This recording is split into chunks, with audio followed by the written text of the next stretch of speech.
Bien-aimés dans le Seigneur, je vous salue tous dans le nom de notre Seigneur Jésus-Christ, le Sauveur du monde, celui que nous servons, celui que nous avons accepté, celui qui nous a donné le souffle de vie. Je suis venu au-devant de vous afin de partager avec vous la parole de Dieu concernant la doctrine du Seigneur Jésus-Christ.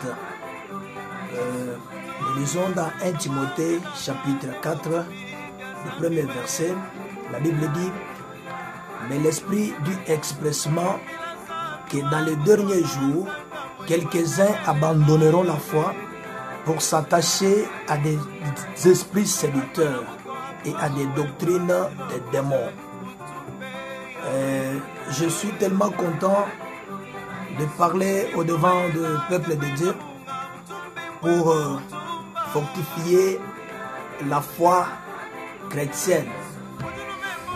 Votre foi chrétienne est tellement combattue et pendant ces derniers temps, avec les problèmes qui se passent dans le monde entier, partout où il y a les rumeurs, il y a une pandémie qui est en train de tuer beaucoup de milliers de personnes dans le monde entier. Tous les 5 continents sont déjà atteints, sont déjà touchés. Alors, je suis venu pour fortifier la foi chrétienne d'un enfant de Dieu. Parce que la Bible nous dit, vers les derniers temps, les derniers jours, quelques-uns abandonneront la foi pour s'attacher à des esprits séducteurs et à des doctrines des démons. Mon frère, ma soeur, pour bien garder la foi, il faut d'abord maîtriser la doctrine de celui qui t'y a créé. Pour bien garder ta foi en Jésus-Christ, il faut bien maîtriser la doctrine de celui qui t'y a créé. La doctrine de Jésus-Christ.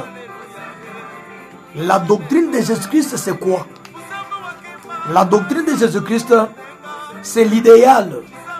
C'est une vision que Jésus avait dans sa tête quand il était venu sur la terre. Il avait une pensée. Comme je peux dire que la doctrine de Jésus-Christ, c'est la pensée de Jésus-Christ. Cette pensée-là, Jésus était venu avec ça depuis le ciel. Voilà pourquoi la Bible dit que Dieu a tant aimé le monde, il a donné son Fils unique, afin que quiconque croit en lui, qu'il ne périsse pas, mais qu'il ait la vie. Donc Jésus-Christ est venu dans ce monde avec une vision, avec l'idéal, avec une pensée dans sa tête. Et cette pensée-là, c'était pour que nous puissions la maîtriser.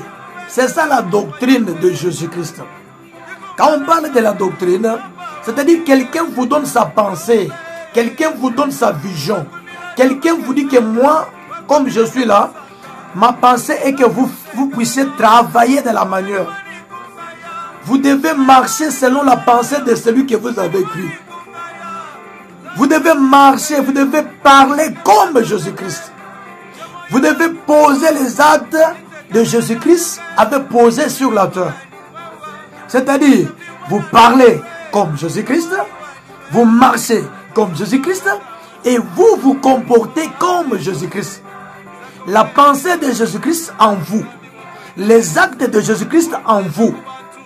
Même ce que vous devez parler, même le langage, votre langage là, témoigne que vous êtes fils de Dieu et vous êtes disciple de Jésus-Christ. C'est ça la pensée, c'est ça la doctrine de Jésus-Christ. Donc la doctrine de Jésus-Christ en vous, vous met à l'aise pendant les moments difficiles. Vous allez penser que Jésus est venu nous racheter. Il est venu donner sa vie afin que nous qui étions des oliviers sauvages, nous puissions aussi participer au royaume des cieux. Voilà pourquoi je suis passé pour t'exhorter et fortifier ta foi, que tel que tu es là, tu n'appartiens jamais au diable. Tu n'appartiens jamais au démon. Tu appartiens à Jésus-Christ. Ce Jésus-là, il t'a laissé la pensée. Il t'a donné, il t'a laissé sa vision. Et quand il est venu avec une mission. Quelle est la mission de Jésus que Jésus avait emmené sur la terre? Alors, il est venu pour détruire les œuvres du diable. C'est pourquoi la Bible dit, le Fils de l'homme est apparu pour détruire les œuvres du diable. Et quelles sont les œuvres du diable? Le premier œuvre du diable, c'est le péché. Quand Jésus est venu, c'est pour détruire toute œuvre de la vie du péché, toute œuvre du diable. Le premier œuvre du diable, c'est quoi? C'est la vie du péché. Voilà pourquoi la Bible dit, en 1 Jean chapitre 3, verset 8, que celui qui pratique le péché est du diable. Car le diable pêche le commencement. C'est le premier qui avait péché au commencement. Donc celui qui pratique le péché, il est du diable. Mais celui qui ne pratique pas le péché, il n'est pas du diable. C'est pourquoi Jésus, en tant que Messie, quand il est venu, il est venu pour détruire toutes les œuvres du diable. Première œuvre du diable, c'est la vie du péché. Et la deuxième œuvre du diable, c'est la mort. Que Dieu te bénisse. Toi qui m'écoutes en ce moment-ci, le diable a déjà utilisé ta pensée pour te détourner de la pensée divine, pour te détourner de la doctrine